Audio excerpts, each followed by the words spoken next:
तो hi friends, नमस्कार आप सभी का।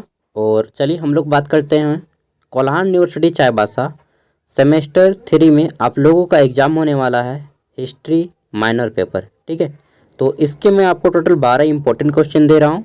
इसमें वो सभी इंपॉर्टेंट क्वेश्चन है जो कि आपके एग्ज़ाम में मैच कर जाएंगे, पक्का पक्का मैच करेगा। चलिए ठीक है, तो पहले सिलेबस देखते हैं क्योंकि इसी के अकॉर्डिंग आप पता कर पाएंगे कि आपको पढ़ना क्या है। ठीक है, गेटिंग माई पॉइंट। पहला देखिए, कोल्हान यूनिवर्सिटी चाईबासा बहुत घटिया यूनिवर्सिटी है यार। ऐसा काहे बोल रहे हैं सागर? ऐसा इसलिए बोल रहे हैं क्योंकि इन्होंने अपने जो वेबसाइट है प्रॉपरली सिलेबस अपलोड नहीं किया है सबका। ठीक है, ऐसे हिंदी का सिलेबस नहीं अपलोड किया है, तो इसीलिए मैं आप लोग का वीडियो भी काफ़ी दिनों से नहीं बना पा रहा था। ठीक है, चलिए हालांकि अब मैं खोज खाज के दूंगा आपको। देख लेते हैं। तो minor paper 1B history semester 3, और इसमें आपको पढ़ना है, देखिए, from early time to 650 AD तक का इतिहास। ठीक है, अब देख लेते हैं यहाँ पे तो आपको क्या क्या पढ़ना है, इसके बाद हम लोग क्वेश्चन की ओर आएंगे। पहला है आपका हड़प्पन सिविलाइजेशन, यानी कि हड़प्पा सिंधु घाटी की सभ्यता पढ़ना है। ठीक है, दूसरा यूनिट पढ़ना है आपको वैदिक सभ्यता के बारे में। ठीक है, तीसरा यूनिट पढ़ना है आपको development from 6th to 4th century. ठीक है, टू BC। और फिर आपको पढ़ना है मौर्य साम्राज्य के बारे में। ठीक है, देन आपको पढ़ना है पोस्ट मौर्य एज, यानी कि अंतिम जब मौर्य साम्राज्य का पतन होने लगा उस टाइम पे। फिर आपको पढ़ना है गुप्त काल के बारे में, और फिर गुप्त काल का अंत के बारे में। ठीक है, तो ये आपको पढ़ने हैं 7 गो पॉइंट ना। अब इसके रिगार्डिंग मैं इंपॉर्टेंट क्वेश्चन दे रहा हूँ। ठीक है, और मैं थोड़ा सा क्वेश्चन बोलता जाऊँगा तो आप लोग नोट करते चलिएंगे, कॉपी पेन होते। और कॉपी पेन नहीं है तो बस कान लगा के सुनिएगा। कान लगा के सुनना मतलब ध्यान लगा के सुनना, समझ रहे हैं ना। चलिए, तो हालांकि इसका क्वेश्चन पेपर जो कैसे पूछा गया था, ठीक है, वो मैं आपको नेक्स्ट वीडियो में दूंगा। और उस वीडियो को मैं कोल्हान यूनिवर्सिटी का नाम नहीं लिखूंगा। इससे 1 घंटा बाद आप लोग का एक वीडियो आएगा।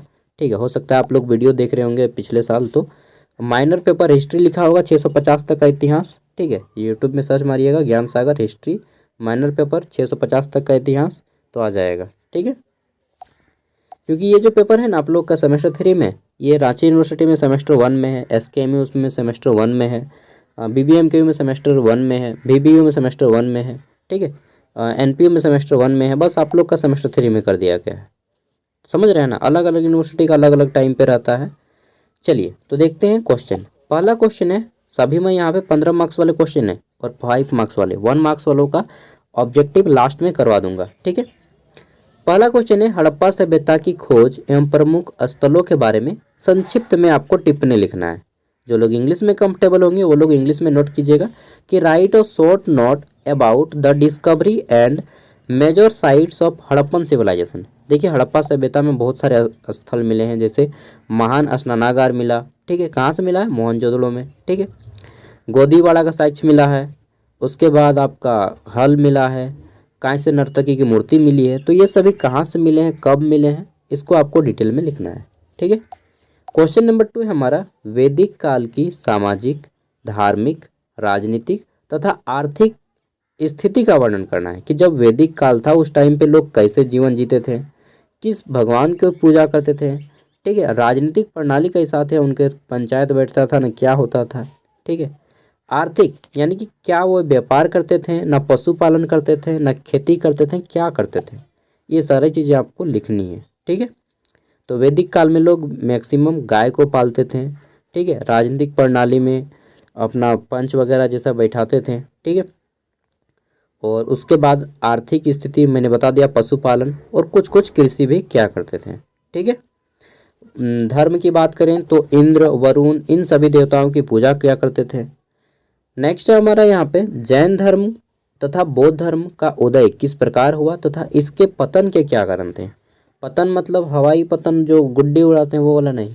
पतन मतलब होता है अंतिम, मतलब खत्म, समाप्त होना। ठीक है, पतन मतलब क्या होता है? समाप्त होना। ठीक है, तो यहाँ पे बताना है कि जैन धर्म सबको जानते हैं, महावीर स्वामी जैन धर्म के 24वें तीर्थंकर जो कि सबसे महान कहे जाते हैं। बौद्ध धर्म के गौतम बुद्ध हैं जो कि सबसे महान कहे जाते हैं, गौतम बुद्ध बौद्ध धर्म के भगवान। ठीक है, सिद्धार्थ बचपन का नाम, जैन धर्म में महावीर का जानिएगा वर्धमान बचपन का नाम। ठीक है, पूरा आपको डिटेल में जानना है। फिर इन्होंने किस प्रकार दोनों का सेम टाइप से घर से भाग जाते हैं, फिर ज्ञान की प्राप्ति होती है।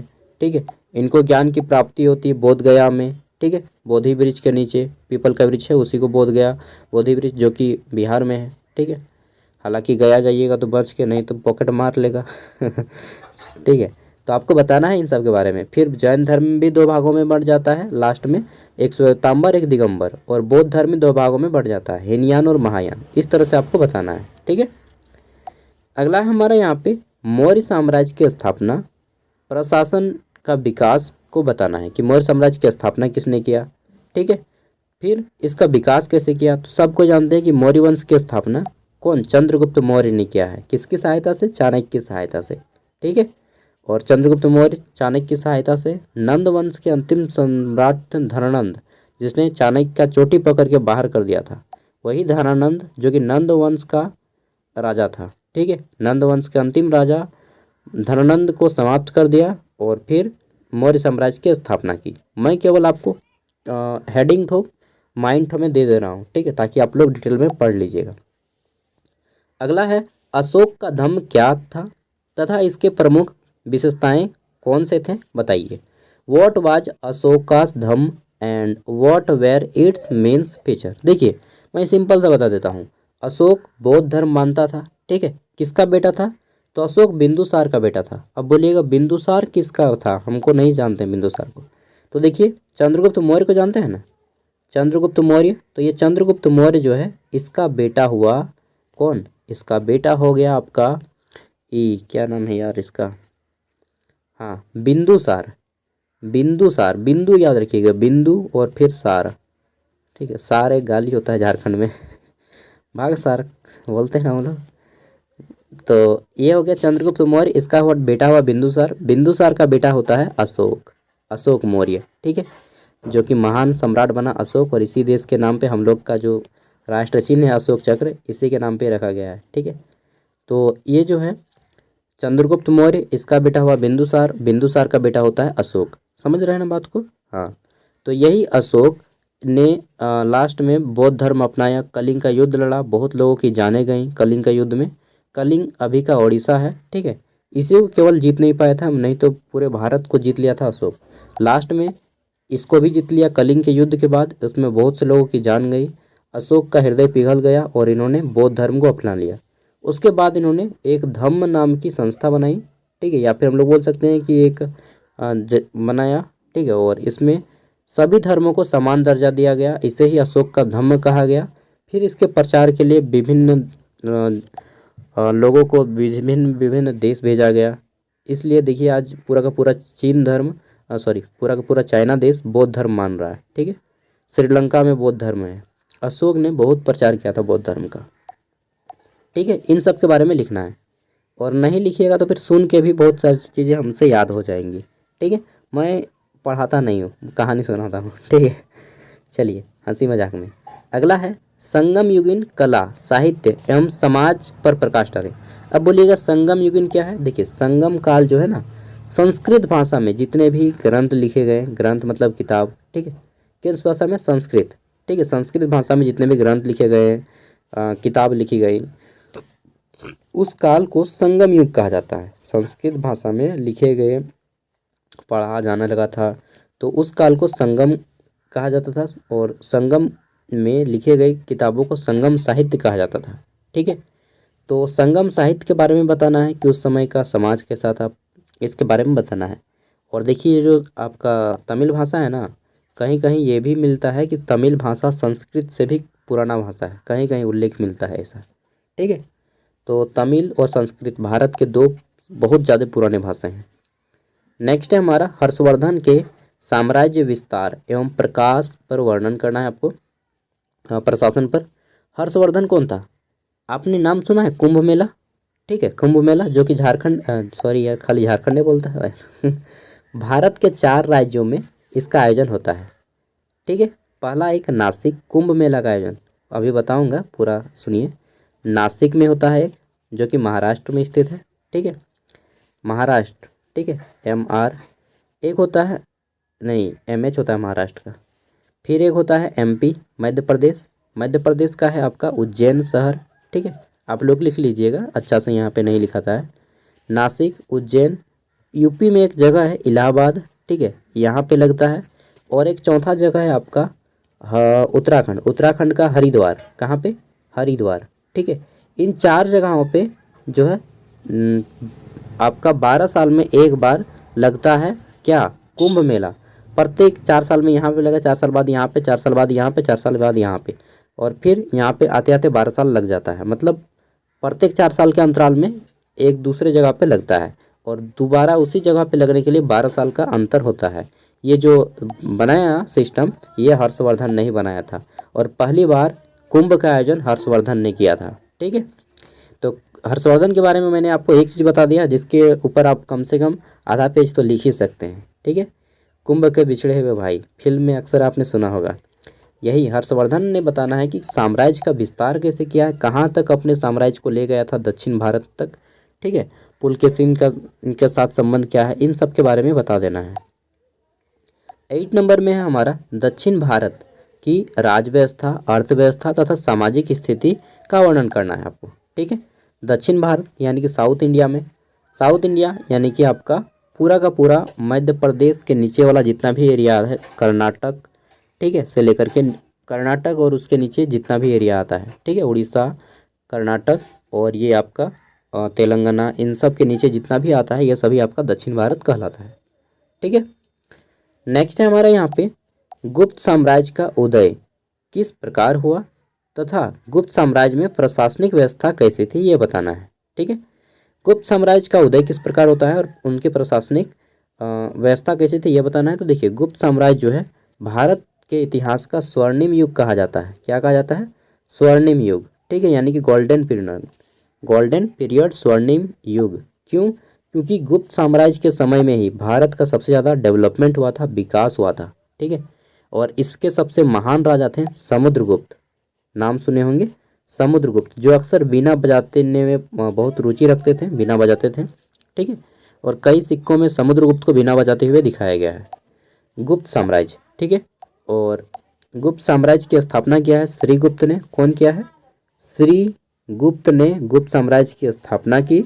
और इसके सबसे महान राजा हुए कौन, तो समुद्रगुप्त, ठीक है, इसका सबसे महान राजा। ये बताना है कि गुप्त साम्राज्य ने क्या क्या डेवलपमेंट किया, क्या क्या साम्राज्य में कौन कौन सी चीज़ें बनाई, कौन कौन से मंदिर बनाए, कौन कौन से युद्ध लड़े, ठीक है, ये बताने हैं कैसे इनका डेवलपमेंट हुआ।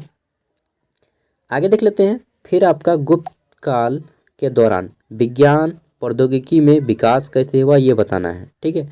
तो देखिए, गुप्त साम्राज्य में बहुत सारे खोज हुई, जैसे आपने नाम सुना होगा समुद्रगुप्त की प्रयाग प्रशस्ति, ठीक है, वान भट्ट, ये जितने भी नाम है ना आपके गुप्त साम्राज्य से हैं। उसके बाद ये क्या नाम है आपका, एक जो जीरो की खोज की, आर्यभट्ट, ठीक है।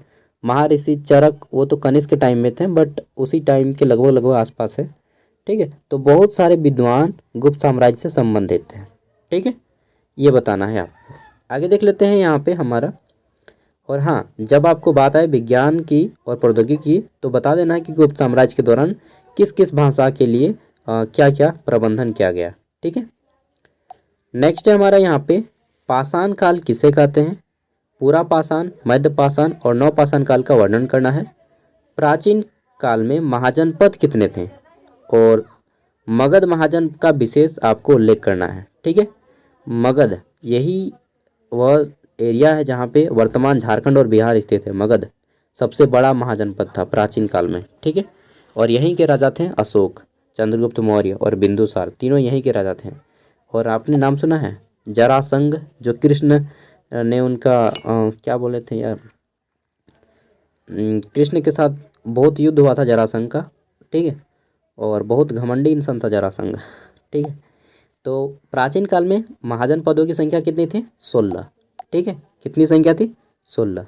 ये मैंने बहुत सारा ऑब्जेक्टिव भी बातों बातों में बता दिया है आपको, ठीक है।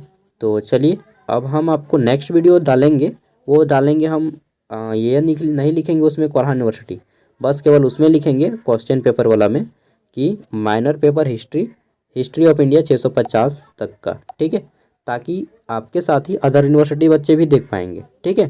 तो आप लोग देख लीजिएगा। उसमें मैं आप लोग का यूनिवर्सिटी का नाम नहीं दूंगा, क्योंकि सब यूनिवर्सिटी का अलग अलग टाइम पे, किसी का सेमेस्टर 3 में तो किसी का सेमेस्टर 1 में एग्जाम होता है। समझ रहे हैं मेरे बात को दोस्तों। चलिए, इसके बाद मैं आपको MDC का पेपर दे दूंगा। ठीक है, MDC का कोशिश करूंगा AC का पेपर सिलेबस खोज के दे देने का। और उसके बाद आपका एक है mathematical and computational thinking analysis. ये पेपर आपको ऑब्जेक्टिव आएगा। इस सब्जेक्टिव समझ नहीं आ रहा है, क्योंकि बहुत सारी यूनिवर्सिटी ने ऑब्जेक्टिव पूछा है, बहुत सारी यूनिवर्सिटी में सब्जेक्टिव पूछा है। ठीक है, आपका सिलेबस हालांकि सब्जेक्टिव का ही दिया गया है, तो मैं आपको सिलेबस भी दे दिया हूँ और इस वीडियो के एंड स्क्रीन में लगा दूंगा। ठीक है, बाय, ऑल द बेस्ट, अच्छे से एग्जाम दीजिए।